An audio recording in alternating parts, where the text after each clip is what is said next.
here's one for the trolls. We'll make you happy. We're equal opportunity around here.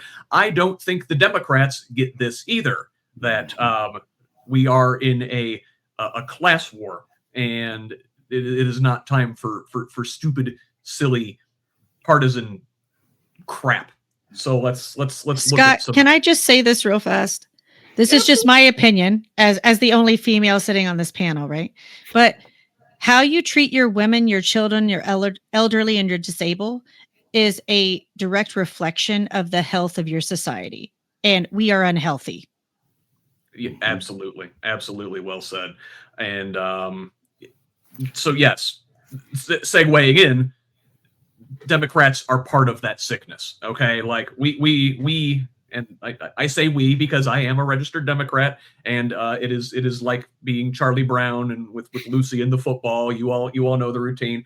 But so, and this story actually came up not this last week, but the week before. We didn't get a chance to talk about it, but the Democratic National Committee has decided not to publicly release its internal 2024 election autopsy, walking back a pledge by Chair Ken Martin and signaling continued unease over revisiting how Democrats lost the White House to Donald Trump twice.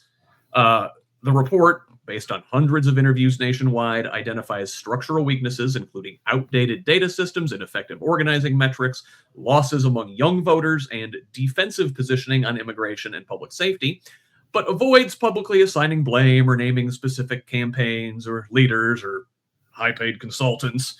Notably absent from shared excerpts of this, not be released autopsy, is any direct reckoning with President Joe Biden's decision to run again or the late transition to Kamala Harris, deepening frustration among Democrats who see transparency as essential while the party struggles with internal divisions and low approval ratings despite recent off-year wins. And yet, these folks have the audacity to complain when they get a primary challenger from the left, or from anywhere, frankly, as if they're entitled to their seats. This article from CNN, they're attacking their own. A surge of progressive primary challengers is rattling certain House Democrats, highlighted by Dan Goldman, facing a serious challenge for Brad Lander in New York, as younger and more left-wing candidates argue incumbents haven't fought hard against Donald Trump. Party leaders and incumbents are openly annoyed, warning that left-wing primaries waste money, time, and focus that should be aimed at flipping competitive seats, with several Democrats calling the insurgent challenges dumb, self-indulgent, or internet-driven. These fights expose a deeper Democratic identity crisis as progressives push a "did you fight or didn't you fight" message, while establishment leaders insist unity and protecting incumbents is the fastest path back to a House majority, even as challengers continue to outraise sitting members in some deep blue districts. And furthermore, the out of touch ness, as it were, is exemplified by an NBC News piece talking about a surge of politicians' kids running for office. So as veteran lawmakers retire, a wave of political relatives are running in 2026, with high-profile examples across both parties, including children, siblings, and relatives of current and former members of Congress, governors, and presidents. Now, they mentioned a Republican or two in this article, but mostly Democrats are profiled, and, you don't have to point too far in the state of Indiana to find examples of this. I will not go any further. But these political family ties, they offer advantages, but also real risks. You got the instant name recognition and fundraising access, while also exposing candidates to accusations of nepotism and backlash amid strong anti-establishment sentiment among voters.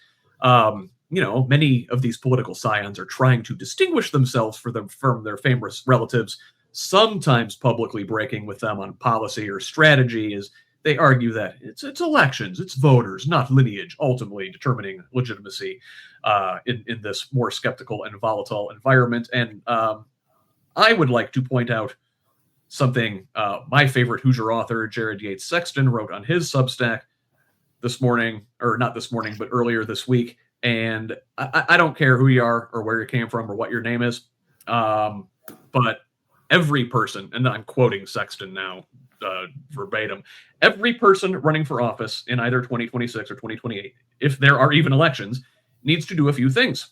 They need to call for the abolishment of ICE.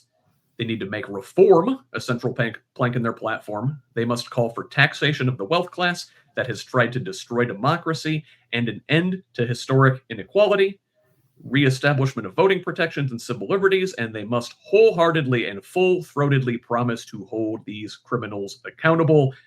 End quote. I don't know if I see that in enough of the Democrats that we referenced up above earlier. Chuck, let me come back to you. So they said that where's the word I'm looking for here? See, there's a strong anti-establishment mood right now. Like, I think generally being a legacy is a negative. It is a hit. It is, your family has been part of causing this problem.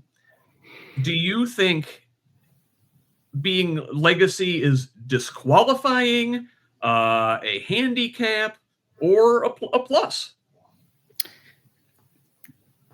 I guess I'll start off with an answer of yes to most of that. I mean, it depends. So I want to drill back to kind of a more local side of this, that in local politics, name recognition carries a lot. I know in our local area, there are certain names that are just instantly recognizable, and they associate that to, hey, that was a good idea, so they just go with it. The problem with that is that, like you point out, if they made poor decisions or had problems or scandals or this, that, or the other thing, it sometimes gets carried and then sometimes it doesn't. It really depends on, what the times are, I guess, in some regard. I would advocate that name recognition shouldn't carry any inherent guarantee of success. As I've said numerous times to all the candidates and everybody I talk to, vote for the person. Take out the equation of party, take out the equation of what their family relationship is. Look at the individual and judge them by what they do, not what they say, because their actions will tell you who they are. There are some folks that by their actions, they are inherently less than optimal for a position. I'm sorry, I'm trying to be a little bit diplomatic in how I'm phrasing things. There are others that you hear a name and you say, oh my dear God, heck no. There are those. And then on the flip side, there are some that, if they lived up to the positive side of a legacy, maybe fully worth it. But again, you can't judge it just on the name of the person or what you think they are. You've got to research the person. And in the other part, there's another side of that. Is I also would say, don't discount grassroots folks. There is a true desire to see, the folks that live this stuff every bloody day without the benefit of a huge bank account or family institutional money or any of that kind of thing. I mean, those folks, to me, are actually probably more interesting than the ones that have been around for a while. Yeah. So I found the quote I was looking for that I was going to throw to you, Chuck, but I'm going to throw it to you, Tabitha. So the fastest path back to a House majority, right? Unity and protecting incumbents is the fastest path to a House majority. It's the way to win, right? And they always we talk about, well, you got to win first. Okay, to what end, right? Like, we want to win. We want to depose the Republicans that are currently in power, but to what end? To serve whom? That's the vision I'm not seeing. Are you seeing it? Well, I think there's a hell of a lot of gatekeeping going on. And I think especially Hoosiers, like you saw a lot from Hoosiers with the redistricting battle, right? Some of these legislators surprised me, actually. I was like, oh, you've got a backbone. I'm kind of like surprised by that. And I was happy to see that because the way I was raised here was very much what Chuck said, right? Like, you were always encouraged to vote for the person.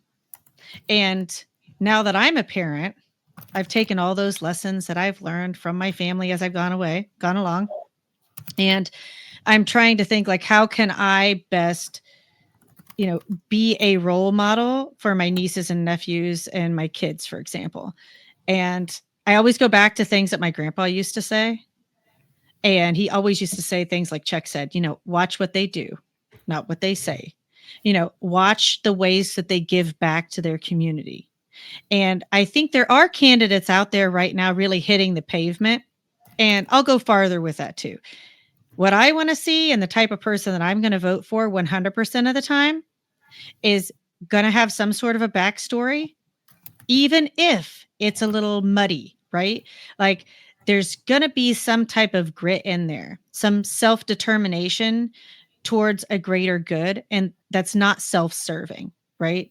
And I think that it can look a lot of different ways. But what I would like to see are a bunch of like single moms that had been on WIC, union workers, just like very much the blood of the people sort of people that are leading in their communities, are doing the community service, that came out early and hot with the protest stuff, right? Like I want to see people that were at the early protests. We're talking January and February, that saw the red alarm bells right away and have consistently along the way just trudged that line when it was murky and dangerous. Like these are the type of people that I want to see in office. And I couldn't give it goddamn honestly, like what your hair looks like, what shoes you wear, what lineage you came from.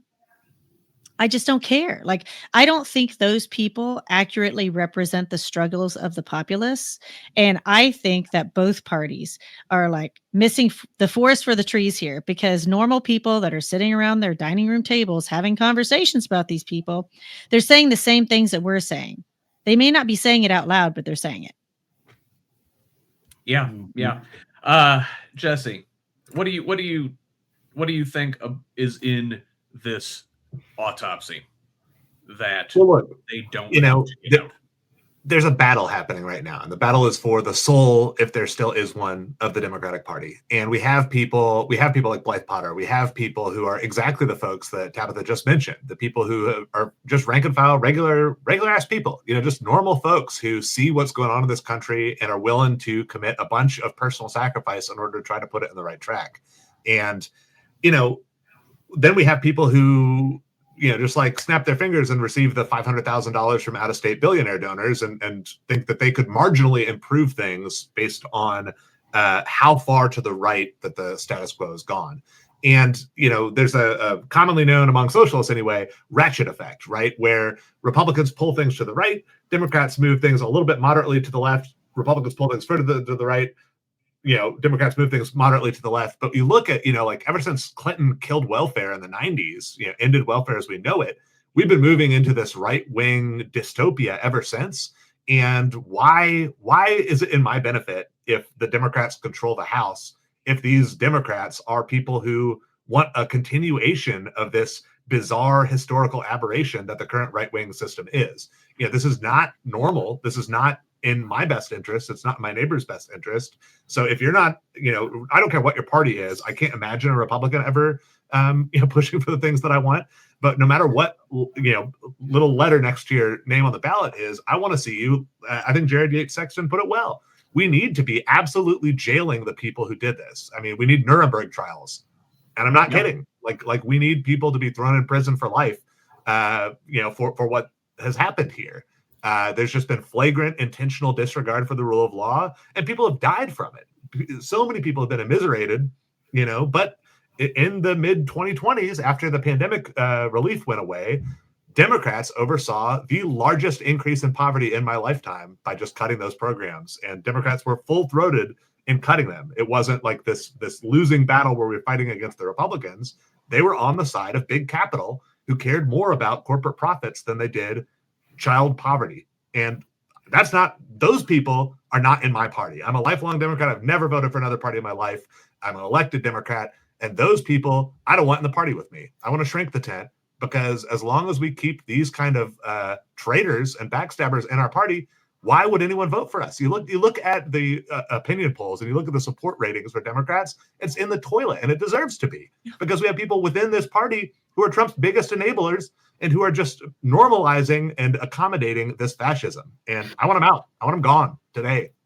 I would Go ahead, Chuck. Sorry, I hear what you're saying on the tent thing, but there's a cautionary tale I'd throw at that too. I would say we need to keep the tent size, but guard the tent carefully, because we need to make sure we have the right people for the right time to meet the need where it is.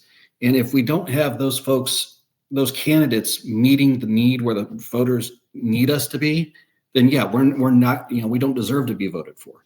But if we have the right people in the right places, then we can say, hey, we got somebody to run for it. Does that make sense? I feel what you're saying, Chuck. I like the big tent. It matters who the ringmaster is in the circus, right? Well, If you got the wrong ringmaster, you're welcome to the tent. There's some seats in back. It's time for a new ringleader, though. Tabitha, you were going to say something. I'm sorry. I was just going to say, this is getting a lot of heat right now, but I'm a supporter of it.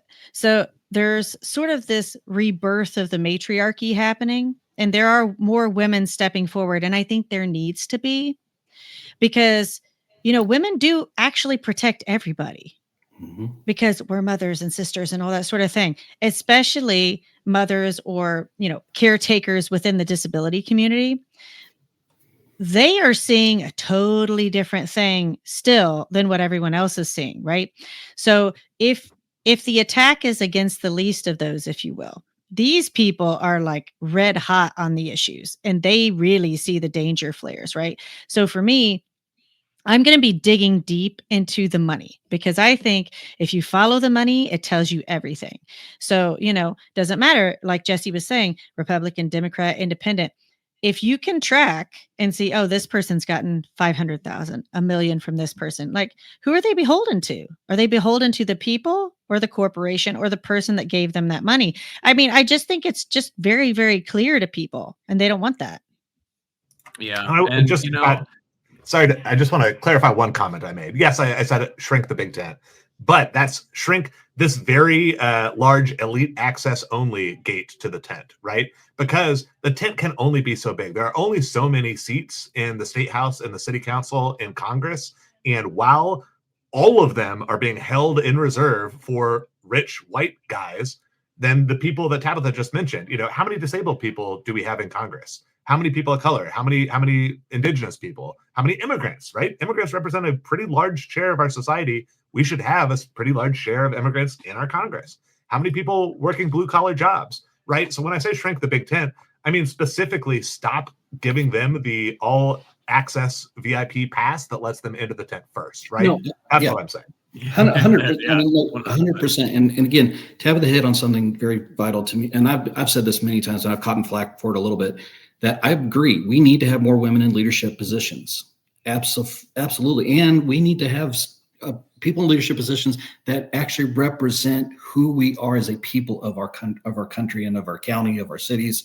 We've got to have an inclusiveness and I know, the Republicans have torn up the idea of diversity, but we are a diverse community. We are the living embodiment of the term diversity, but we need it in our representation that are making these decisions. And we need to hold those ones that have been in there forever and a year. I'm sorry, they need to go. They need to get out of the way and let those of us that have better ideas or have more energy for it or have the spine, as Tabitha points out, which I absolutely love, need that energy in there right now. Absolutely. Yeah, so a lot to say there. This conversation will continue throughout into 2026. I am sure of it. I did just want to say, in regards to Jesse and the ratchet effect, it is real, and it is, as the kids say, ratchet.